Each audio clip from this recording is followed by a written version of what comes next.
ಲಿಂಗಾಭಿಷೇಕಕ್ಕೆ ದೇವಲೋಕದ ವಸ್ತುಗಳನ್ನು ಒದಗಿಸಿಕೊಟ್ಟ ಪವಾಡ. ಮತ್ತೊಂದು ದಿವಸ ಬಸವಣ್ಣನ ಹತ್ರ ಒಬ್ಬ ಜಂಗಮ ಬಂದು, ನಾನು ಲಿಂಗಾಭಿಷೇಕಕ್ಕೆ ನನಗೆ ಏನೆಲ್ಲ ವಸ್ತುಗಳು ಬೇಕು ಅಂತ ಕೇಳ್ತಾವಂತೆ. ಭಕ್ತ ಚಿಂತಾಮಣಿ, ನಮ್ಮ ಶಿವಪೂಜೆಗೆ ದೇವಲೋಕದ ಕರಿಮಲ್ಲಿಗೆ, ಪಾರಿಜಾತದ ಪುಷ್ಪ, ಕಾಮಧೇನುವಿನ ಕ್ಷೀರ, ಗಜಮಸ್ತಕದ ಮುತ್ತು, ನಾಗರತ್ನದ ಬೆಳಕೆ ದೀವಿಗೆ, ಏಕಮುಖ ರುದ್ರಾಕ್ಷಿ, ಸ್ಮರಭಸ್ಮ, ಜಲಚರಗಳು ಮುಟ್ಟದುದಕ ಇಂತಿವೆಲ್ಲವೂ ಒದಗಿಸಿ ಕೊಡಬಲ್ಲಾತನಾದಡೆ ಆನಂದದಿಂದ ಶಿವಪೂಜೆಗೈದು ನಿನಗೂ ಫಲಗಾಣಿಸುವೆವು ಎಂದ ಮೂರ್ತಿಗೆ ಬಸವರಾಜಂ ಒದಗಿಸಿ ಕೊಡುವನದೆಂತಾನೆ. ಎಂಥ ದೇವಲೋಕದ ವಸ್ತುಗಳನ್ನೆಲ್ಲ ಕೇಳ್ತಾವ್ರೆ ಬಂದು ಯಾರೋ ಭಕ್ತರು. ಆಯ್ತು ಕೊಡ್ತೀನಿ ಅಂತ ಹೇಳಿದಾಗ ಅವರು ಬಸವಣ್ಣನವರು ಭಕ್ತ ಪ್ರಾಣವೇ ನನ್ನ ಪ್ರಾಣ, ಜಂಗಮ ಪ್ರಾಣ ಅಂತ ನಡ್ಕೊಂಡಂಥವರು ಅವರಿಗೆ ವಚನ ಕೊಟ್ಬಿಟ್ಟು ಇಲ್ಲಿ ಮುಂದೆ ಜಂಬಾರಿ ಬಳಿಗೆ ದೇವೇಂದ್ರನ ಹತ್ರ ಹೋಗ್ಬಿಟ್ಟು ಅಲ್ಲಿಂದ ಪಾರಿಜಾತ ಅಲ್ಲೆಲ್ಲ ಒಂದು ಲೋಕದಲ್ಲಿ ಇರುತ್ತಲ್ಲ ಅವನ್ನೆಲ್ಲ ತರಿಸಿದ್ರಂತೆ. ಆಮೇಲೆ ಶಕ್ರ ಇಂದ್ರನ ಲೋಕದಲ್ಲಿ ಪಾರಿಜಾತ ಕರಿಮಲ್ಲಿಗೆ ಅವನ್ನೆಲ್ಲ ತರಿಸಿ ಸುರದೇನು ಧರಣಿಗಿಳಿಸಿ ಆರ್ಭಟದಿಂದ ಫಣಿರಾಜ ಬಂದು ತರಣೀಶತ ಹಳಿವ ತೇಜಾಂಶ ರತ್ನವನ್ನು, ಅವನ ರತ್ನ ಕೇಳಿದ್ರು ಗಜರತ್ನನ, ಐರಾವತ ರತ್ನ, ಅದನ್ನು ದೇವೇಂದ್ರ ತಂದುಕೊಟ್ಟನಂತೆ. ಅಂತ ಅವನೇನೇನು ಕೇಳಿರ್ತಾನೋ ಅವೆಲ್ಲವನ್ನು ಒದಗಿಸ್ಕೊಟ್ನಂತೆ.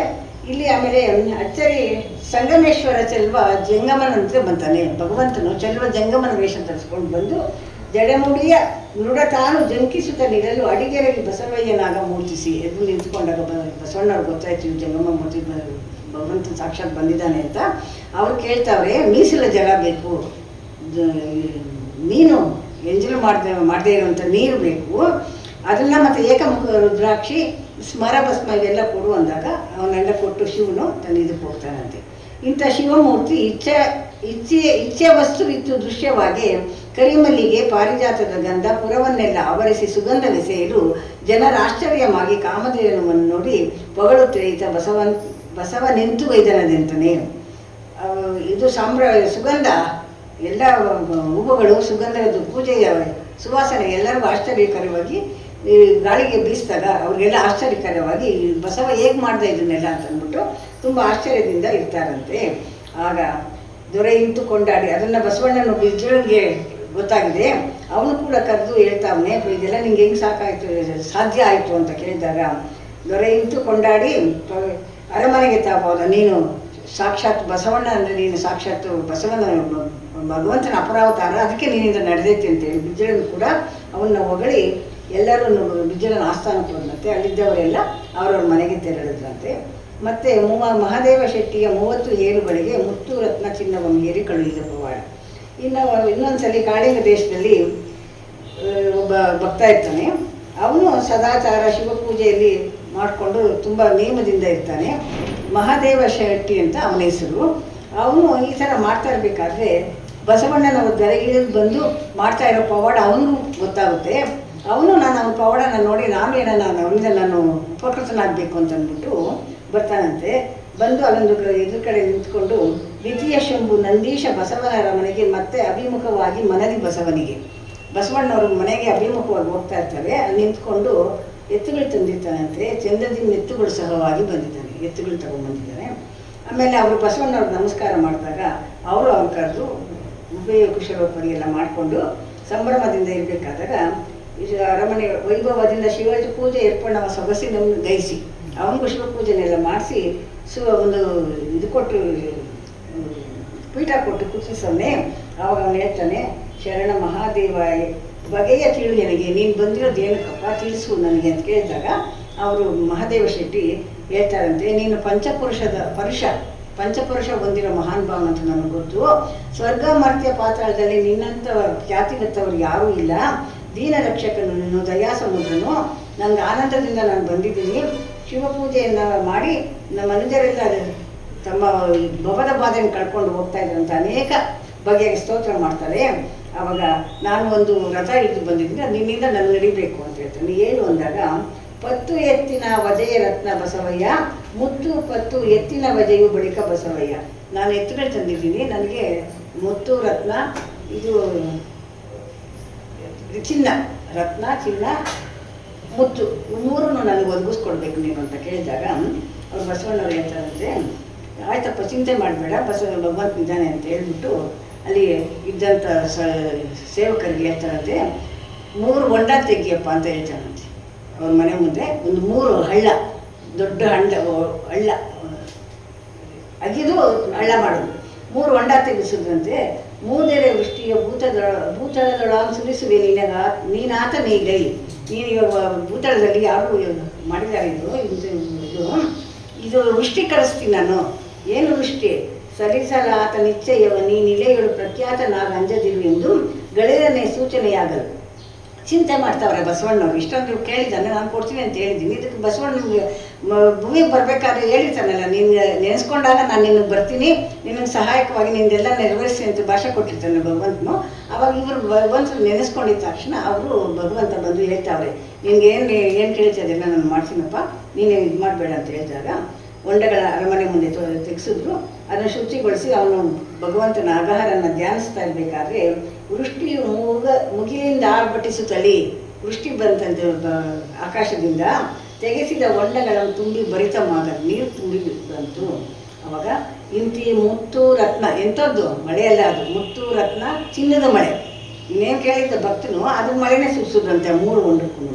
ಇಂತಿ ಮುತ್ತು ರತ್ನ ಚಿನ್ನವು 3 ತೆರೆದ ಮಳೆ 3 ಹೊಂಡಕ್ಕೆ ಸುರಿಯಲು ತುಂಬಿದ ಬಳಿಕ ಬಸವಣ್ಣ ಅದನ್ನು ಪೂಜಿಸಿ ಈ ಮಹಾದೇವ ಶೆಟ್ಟಿಗೆ 30 ಎತ್ತುಗಳಿಗೂ ಮುತ್ತು ರತ್ನ ಚಿನ್ನವನ್ನು ಕೊಟ್ಟು ಕಳುಹಲು ಅವನು ಸಂತಸದಿಂದ ನೀನು ದ್ವಿತೀಯ ಶಂಭುವೆಂಬ ನಾಮ ನೂರ್ಮಡಿ ಸಲ್ಲುವುದೆಂದು ಸ್ತುತಿಸಿ ಕೊಂಡಾಡಿ ಹೊಗಳುತ್ತಾ ಹೋಗಲು ಇತ್ತ ಶರಣಗಣಗಳು ಆಶ್ಚರ್ಯಪಟ್ಟು ಅನೇಕ ವಿಧದಿಂದ ಸ್ತುತಿಸುತ್ತಿದ್ದಾರಂತಾನೆ. ಇದನ್ನು ನೋಡಿದಂಥ ಎಲ್ರಿಗೂ ಆಶ್ಚರ್ಯ ಆಗಿದೆ. ಅವನು ತಗೊಂಡು ಅವನು ನಿನ್ನ ದ್ವಿತೀಯ ಶಂಭು, ಆ ನಾಮ ನಿನಗೆ ಸರಿಯಾಗುತ್ತೆ, ಕೊಟ್ಟೋದದು ಸರಿ, ನೀನು ಅರ್ಹ ವ್ಯಕ್ತಿ ಅಂತ ಅವನು ಹೊಗಳಿ ಮತ್ತು ಅವನು ಹೊರಟನಂತೆ.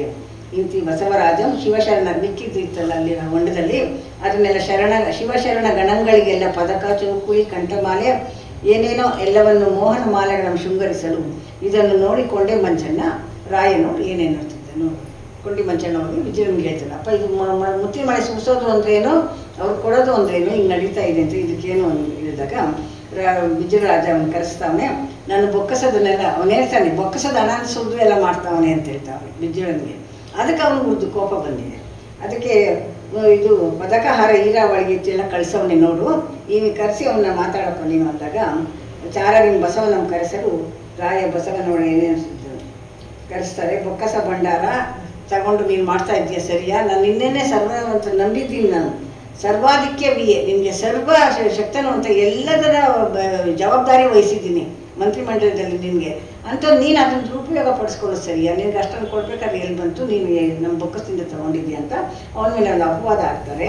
ಆಗ ಬಸವನು ಕರದ ಮುದ್ರೆ ಉಂಗುರ ನಿಂತ್ಬಿಟ್ಟು ನಾನು ಆವತ್ತೇ ಹೇಳಿದ್ದೆ, ನಾನು ರಾಜಿ ಮಾಡ್ಕೋಬೇಕು, ಬಸವಣ್ಣವ್ರನ್ನ ಮಂತ್ರಿಮಂಡಲ ಕರ್ಕೊಂಡು ಬರಬೇಕು ಅಂದಾಗ ನೀವು ಗಳಿಗೆಗೊಂದನ್ನು ಮಾತಾಡ್ತೀರಾ, ನೀವು ಚಾಡಿ ಮಾತುಗಳು ಕೇಳೋದು ಹೆಚ್ಚು ಹಾಗೆ ಹೀಗೆ ಅಂತ ಹೇಳಿದೆ. ಇಲ್ಲಪ್ಪ, ನಾನು ಜೈನ ಬಿಜ್ಜಿಲ ನಾಣೆ ಮತ್ತು ಅವರು ಭಕ್ತರಿರ್ತಾರಲ್ಲ ಜೈನನ,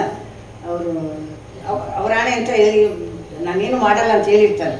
ಅದಕ್ಕೆ ಇವಾಗ ಹೇಳ್ತಾವ್ರಿ, ನೀವು ಅವತ್ತು ಹಂಗೆ ಕರ್ಕೊಂಡು ಬಂದಿದ್ದೀರಾ, ನಾನು ಇರಲ್ಲ ಅಂತ ಹೇಳ್ಬಿಟ್ಟು ಮುದ್ರೆಯೊಂದಿ ಉಂಗುರವನ್ನು ತೆಗೆದಿಟ್ಬಿಟ್ಟು ಬಂದ್ಬಿಟ್ರಂತೆ. ನೀಲಾಂಬೆ, ಅಕ್ಕ ನಾಗಮ್ಮ ಮತ್ತು ಸಹ ನಾರಾಂಬರರಾಗಿ ಸಂಗಮ ಕ್ಷೇತ್ರಕ್ಕೆ ಪೋಪಲ್ಲಿ ಆ ಅರಣ್ಯದ ತಪ್ಪಲಲ್ಲಿ ಮಧ್ಯಾಹ್ನ ಆಗಿದೆ. ಶಿವಗಣ ಎಲ್ಲರೂ ಕೂತಿದ್ದಾರೆ, ನಮ್ಮ ಜೊತೆ ಹೋದವರೆಲ್ಲರೂ ಮಧ್ಯಾಹ್ನ ಆಗಿದೆ, ಪ್ರಸಾದ ಆಗಬೇಕು, ಪೂಜೆ ಆಗಬೇಕು, ಏನೂ ಇಲ್ಲ, ಬರೀ ಕೈಲಿ ಹುಟ್ಟು ಬಟ್ಟೆಲ್ಲ ಒಟ್ಬಿಟ್ಟವ್ರೆ, ಮುದ್ರಿಕೆ ಉಂಗುರ ಕೊಟ್ಟು ಏನೂ ತೊಗೊಂಡೋಗಿಲ್ಲ. ಆವಾಗ ಏನು ಮಾಡೋದು, ಇವರು ಧ್ಯಾನಿಸಿದ್ರಂತೆ ನಂದೀಶ ಬಸವಣ್ಣನವರು. ಭಗವಂತನ ಧ್ಯಾನಿಸಿದಾಗ, ನೀನು ಯಾಕಪ್ಪ ಚಿಂತೆ ಮಾಡ್ತೀಯಾ? ಎಲೆ ಮಗನೇ, ನೀ ಮನದಿ ಏಕೆ ಚಿಂತಿಪೆ? ಈ ಬಳಿಯ ಸರೋವರ ಪುಟ್ಟದಲ್ಲಿ ವಾಸಿಸುವ ಅಹಿರಾಜನಲ್ಲಿ ನಿತ್ಯ ಅಹಿಮಾಣಕದ ಪದಕ ವಿಹಿತವನ್ನು ಕೊಟ್ಟಿಪೇನು ಮಗನೇ, ನೀನದನ್ನು ಇಲ್ಲಿ ಒಂದು ಹುತ್ತ ಇದೆ, ಆ ಸರ್ಪ ಇದೆ, ಅದರಲ್ಲಿ ಅದಕ್ಕೆ ಒಂದು ಮಣಿ ಕೊಟ್ಟಿದ್ದೀನಿ ನಾನು, ಅದನ್ನು ನೀನು ತಗೊಂಡೋಗಿ ಶಿವಗಣಕ್ಕೆ ಇವತ್ತೆಲ್ಲ ನೀನು ಸೊಗಸಿನಿಂದ ದಾಸೋಹ ಮಾಡಪ್ಪ ಅಂತೇಳಿ ಭಗವಂತನನ್ನು ಸೂಚನೆ ಕೊಡ್ತಾರಂತೆ. ಆವಾಗ ಬಸವ ತುಂಬ ಸಂತೋಷದಿಂದ ಬಸವಣ್ಣನವರು ಅದನ್ನೆಲ್ಲ ಇದು ಮಾಡಿ ಗುರು ಸಂಗಮೇಶ್ವರನ ಕರುಣದಲ್ಲಿ ದಾಸೋಹ ಪರವನಾಗಿ ವರ್ತಿಸುತ್ತಲಿದ್ದ ಬಸವಯ್ಯ. ಈ ಪ್ರಕಾರ ಘಟಸರ್ಪನಿಂದ ಕಾಣಿಕೆಯನ್ನು ತೆಗೆದುಕೊಂಡು ಕಲ್ಯಾಣ ಪಟ್ಟಣದ ಗಟ್ಟಿ ವರ್ತಕರಲ್ಲಿ ಈ ರತ್ನ ಪದಕವನ್ನು ಕ್ರಯಗೊಳಿಸಿ ಭತ್ಯವನ್ನು ತಂದು ಶಿವಗಣಗಳಿಗೆ ಆರಾಧನೆಯನ್ನು ಗೈಯುತ್ತಾ ಇರುವ ಮಹತ್ವ ಪ್ರಕಟಿಸಿ ಪರವಾದಿ ಜೈನರಿಗೆ ತೋರಿಸಲು ಕೊಂಡೆ ಮಂಚಣ್ಣ ರಾಯನಲ್ಲಿ ಮತ್ತೆ ಬಂದು ಹೇಳ್ತಾವನೆ, ಇನ್ನು ಬೊಕ್ಕಸದೊಳಗೆ ಇದ್ದಿದ್ದು ಉನ್ನತದ ಮಣಿ ಪದಕನೆಲ್ಲ ತಗೊಂಡೋಗಿ ಅದನ್ನು ಮಾರಿ ಅವ್ರು ಶಿವಗಣರನ್ನೆಲ್ಲ ಮಾಡೋಣಪ್ಪ, ಹುಟ್ಟು ಬಟ್ಟೆಯಲ್ಲಿ ಹೋಗೋಮ್ನೆ, ಅವತ್ತು ಎಲ್ಲಿ ಬರಬೇಕು, ಅದು ಏನೋ ಎಲ್ಲ ಮಾಡ್ಕೊಂಡಿದ್ದಾನೆ, ಅವನ ಹತ್ರ ಇದಿದೆ, ಇದು ಚಮತ್ಕಾರ ಇದೆ ಅಂತಂದ್ಬಿಟ್ಟು ಅಂದಾಗ ಇವರು ಬರ್ತಾವೆ ಬಜ್ಜಣ್ಣ ಅರಣ್ಯದೊಳಗಿಂದು ಅಲ್ಲಿಂದ ಊರು ಮಾರಿ ಮೀರಿದ ಗಣರಾಧನೆಗೆ ಏಕತಾಳ ಹೇಳ್ತಾರೆ.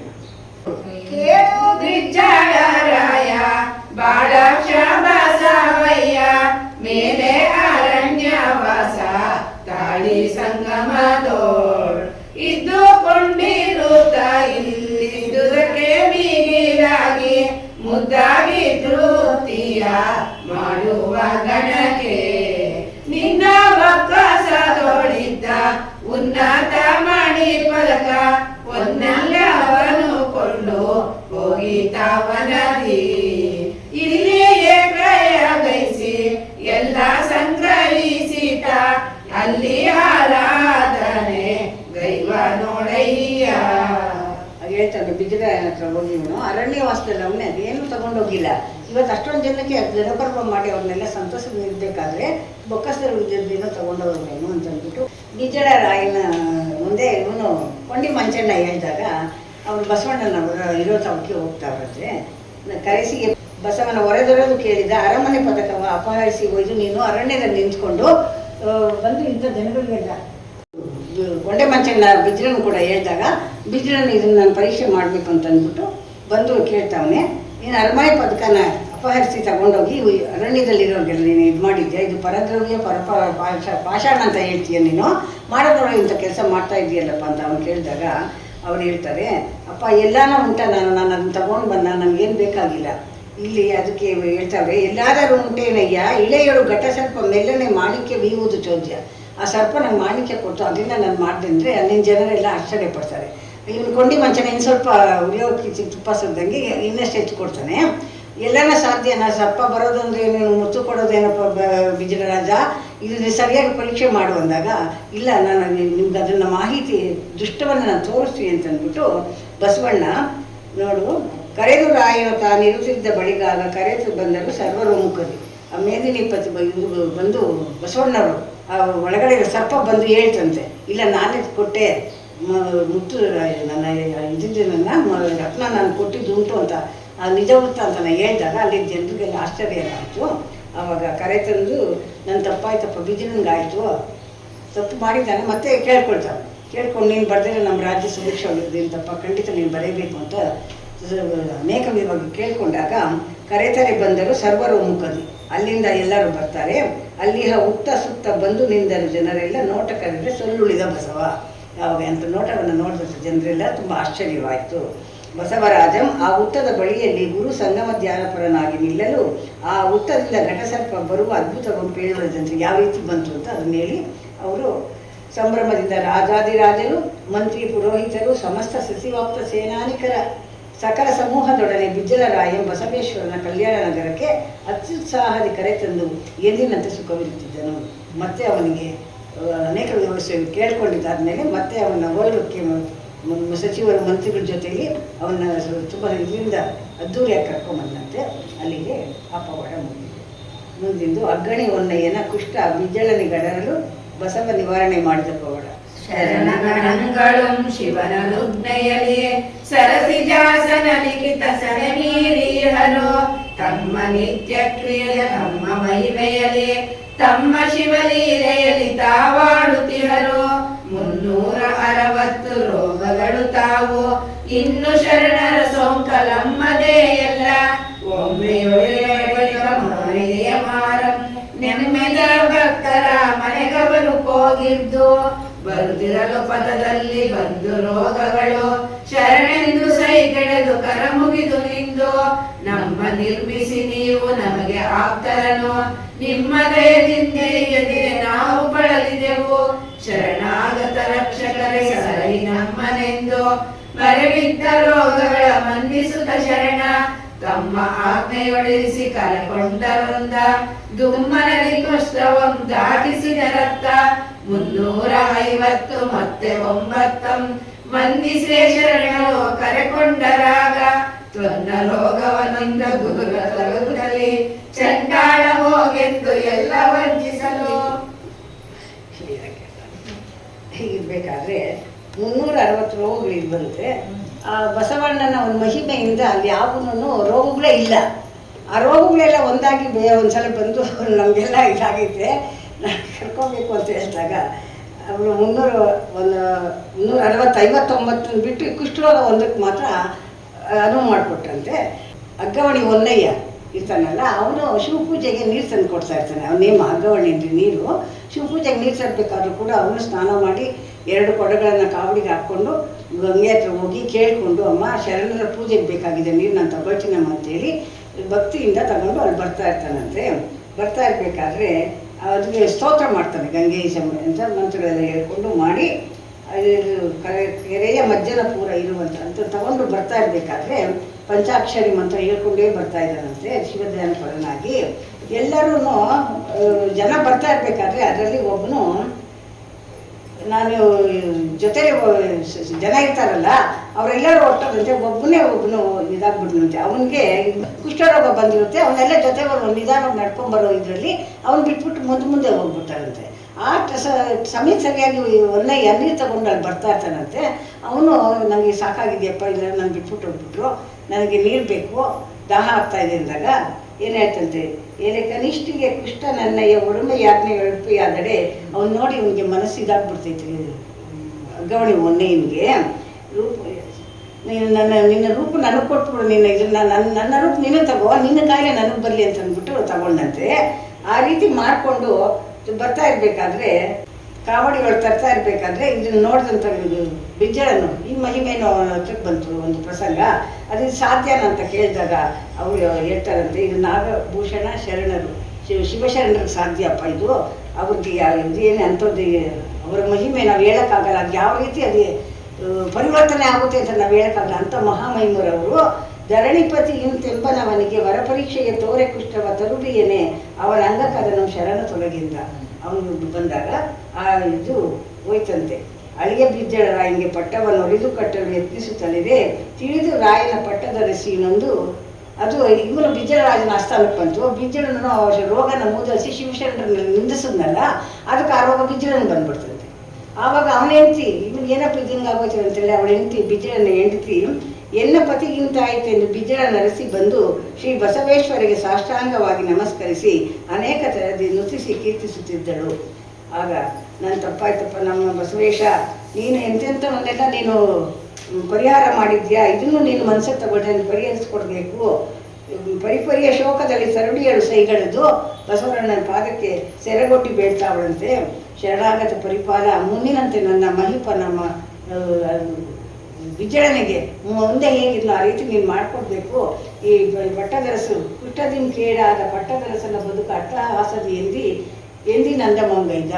ಆವಾಗ ಕರುಣಾ ಸಮುದ್ರನಾದ ಬಸವಣ್ಣನವರು ದೃಷ್ಟಿ ಪರಿಷದಿಂದ ಅವನ ಬಿಜ್ಜಳರಾಯನ ಕುಷ್ಠರೋಗವನ್ನು ತರಿಸಿ ನಿವಾರಣೆ ಮಾಡಿ ಹರಿಪೀಠವನ್ನು ಏರಿ ವರರೋಗ್ಯ ನಮಗೈದು. ಮತ್ತು ಹರಿಪೀಠ ದರ್ಬಾರ್ ರಾಜನ ಓಲಗದ ಪೀಠ ಇರ್ತದೆ ಆಸ್ಥಾನದಲ್ಲಿ, ಅದನ್ನು ಏರೋ ಹೊತ್ತಿಗೆ ಅವನಿಗೆ ಯೋಗ್ಯನಂಗೆ ಮಾಡಿ ಅವನ ಕರುಣನಿಧಿ ಬಸವ ಮಾಡ್ದ ಅನ್ನೋ ಹೊತ್ತಿಗೆ ಈ ಚತುರತನದಿಂದ ಒದಗಿಸಿದ ಸದುಭಕ್ತಿ ಕೇಳಿದೋದಿದವರಿಗೆ ಪುಲಸ್ತ್ಯ ಪದಂ, ಈ ಬಸವನ ಲೀಲೆಯನ್ನು ಯಾರು ಪ್ರೀತಿಯಿಂದ ಕೇಳ್ತಾರೋ ಅಂಥವರಿಗೆ ಪುಲಸ್ತ್ಯರ ಪದವಿಯನ್ನು ಕೊಡ್ತಾನೆ ಅಂತ ಹೇಳೋ ಹೊತ್ತಿಗೆ ಸಂಧಿನೂ ಮುಗಿತಾ ಇದೆ.